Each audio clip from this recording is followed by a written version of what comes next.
আমার নবীজি বললেন কবরের মধ্যে আযাব হবে, এই গুনাহের শাস্তিও কবরের মধ্যে পাইবেন। নবীজি বলেন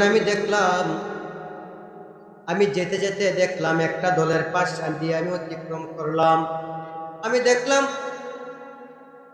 এমন কতগুলো মানুষ দেখা যায়, যে মানুষগুলোকে আমি দেখলাম তাদের পেটগুলো বড় বড় ঘরের মতো দেখা যাচ্ছে, বড় বড় ঘরের মতো দেখা যায়।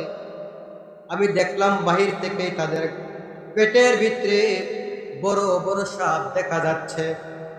আর ওই সাপগুলো ওই মানুষগুলোকে দংশন করছে। জিবরাইলকে বললাম, জিবরাইল রে, ও জিবরাইল, এরা কারা রে, যাদের পেটগুলো বড় বড় ঘরের মতো দেখা যাচ্ছে এবং পেটগুলো সাপে পরিপূর্ণ দেখা যাচ্ছে, এরা কারা?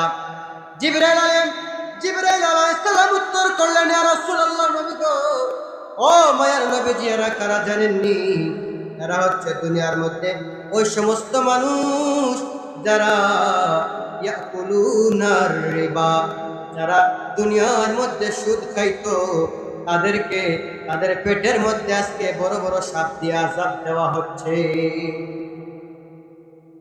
আল্লাহ, এই গুনাহ করবেন না।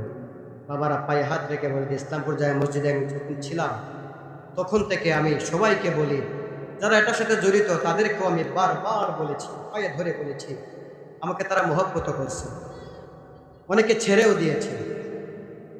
বাবারা, এটা থেকে ফিরে আসেন। এ তো জঘন্যতম একটা গুনাহ, এটা শাস্তি কবরে পেতেই হবে, পাবেন নিঃসন্দেহে। বলা হয়েছে মায়ের সাথে জিনা করার সমতুল্য গুনাহ। আপনাকে যদি বলি মার সাথে জিনা করবেন নি, আপনি আমাকে বলবেন, হুজুর সাবধানে কথা বলেন, সাবধানে কথা বলেন, মুখ সামলায় কথা বলেন। মায়ের সাথে জিনা, এটা কি ভাবা যায়? কিন্তু প্রতিনিয়ত এই গুনার মাধ্যমে আপনার আমল নামায় মায়ের সাথে জিনার গুনাহ ঢুকছে। কবরে শাস্তি ভোগ করতে হবে। আপনার কবরে সাপ আসবে, আপনাকে দংশন করে শাস্তি দিবেই দিবে। ছেড়ে দেন, আল্লাহর রাস্তায় ছেড়ে দেন, আর এরকম গুনাহের কাজে লিপ্ত হবেন না। তাহলে বন্ধুরা আমার, বাবাজিরা আমার, কবরের মধ্যে আযাব হবে এই সমস্ত গুনাহের কারণে। সমস্ত গুনাহগুলো আপনারা ছেড়ে দেন। যদি আযাব থেকে মুক্তি পেতে চান, নামাজি হয়ে যান।